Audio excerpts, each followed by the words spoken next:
नमस्कार दोस्तों, कैसे हो आप सब। आशा करती हूँ आप सब स्वस्थ होंगे और अपना ध्यान रख रहे होंगे। तो फ्रेंड्स, बारिश का मौसम आरंभ हो चुका है और मैं आज आपको बताने वाली हूँ इस मौसम में जो आम बीमारियाँ होती हैं उनके बारे में। आशा करती हूँ आप सबको ये वीडियो पसंद आएगा। तो चलिए शुरुआत करते हैं इन्फ्लुएंजा से। जो इस इन्फ्लुएंजा एक मेडिकल टर्म है, बाकी जो पेशेंट्स हैं वो उसमें सिम्टम जो होते हैं वो कॉमन कोल्ड, रनिंग नोज़ है, स्नीजिंग है, फीवर है, सोर थ्रोट है। अपर जो ट्रैकियल इन्फेक्शन होता है वो होता है इसमें, गले से ऊपर वाले एरिया में जो होता है इन्फेक्शन होता है वो इस मौसम में इन्फ्लुएंजा में होता है। फिर उसके बाद आते हैं कोलरा।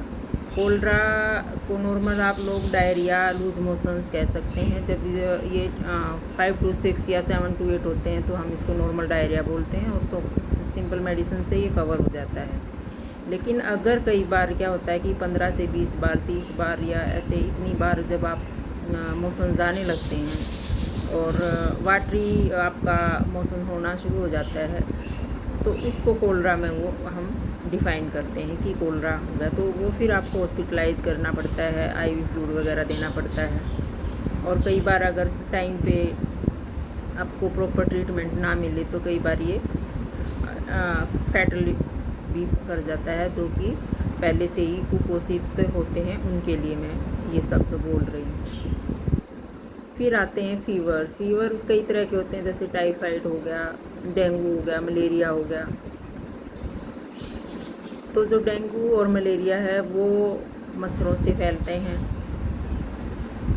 फिर आ गया हेपेटाइटिस। हेपेटाइटिस ए का इन्फेक्शन भी इसी मौसम में ज़्यादा होता है। तो जो नॉर्मल बीमारियां मैंने आप सबको बताई, इन्फ्लुएंजा हो गया, कॉमन कोल्ड, रनिंग नोज वाला, कोलरा, डेंगू और मलेरिया, हेपेटाइटिस ए। तो फ्रेंड्स, आप सबको मैं ये बताना चाहूँगी कि इस मौसम में जो सबसे ज़्यादा बीमारियां होती हैं वो पानी, खाने पीने की चीज़ों से ही होती हैं। सबसे मेन सोर्स जो कंटामिनेटेड होता है इन बीमारियों का, टाइफाइड का और हेपेटाइटिस ए के इन्फेक्शन का और कोलरा का, ये पानी होता है।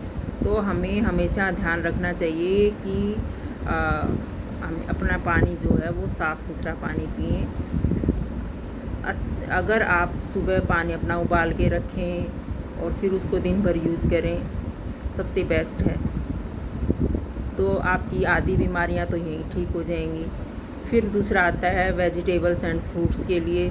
तो वेजिटेबल एंड फ्रूट्स भी आपको अपने क्लीन एंड वाश करने हैं, अच्छे से उनको धोना है, खाने से पहले भी धोना है, यानी कि यूज़ करने से जब मार्केट से लाते हो तब भी धोना, उसके बाद और यूज़ करते हो तब भी आपने उसको धोना है।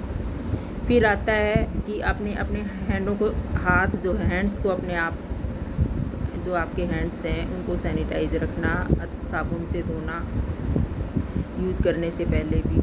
ये मैं आपको इसलिए बता रही हूँ कि अगर आप इन चीज़ों का ध्यान रखेंगे तो जो आपकी नॉर्मल बीमारियाँ हैं जो आपको बारिशों में तंग करती हैं तो आपको कम से कम हॉस्पिटल में जाना पड़ेगा।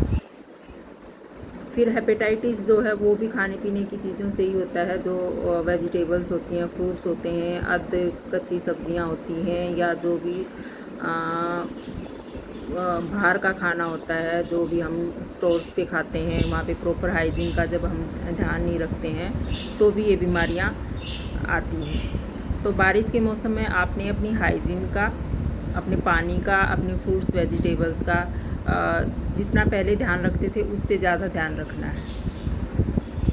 फिर हेपेटाइटिस में अब आपको मैं बताना चाहूँगी कि हेपेटाइटिस ए के इन्फेक्शन में जो क्या सिम्टम्स होते हैं, उसमें होता है कि जॉन्डिस हो जाता है, जॉन्डिस होना, नोज़िया, वोमिटिंग, पेट में दर्द हो जाना और साथ में कई बार भूख जो है वो अपने आप कम होनी शुरू हो जाती है। बाकी तो जॉन्डिस का आपको पता ही, आँखों में पीलापन वगैरह जो है वो होता है। और जो मैंने आपको बताया कि तीसरी सबसे जो है स्किन रैशेज़ होना, फुंसियाँ निकलना, छोटे बच्चों में या बड़ों में, या तो आपने अपने जो क्लोथ्स हैं उनको ड्राई रखना है, नीट रखना है, क्लीन रखना है। आपने अपने ज़्यादा से ज़्यादा हो सके उन कपड़ों को आप धूप में सुखाएं, मतलब सीलन वाले कपड़े जो होते हैं वो ना पहने। फिर आते हैं जो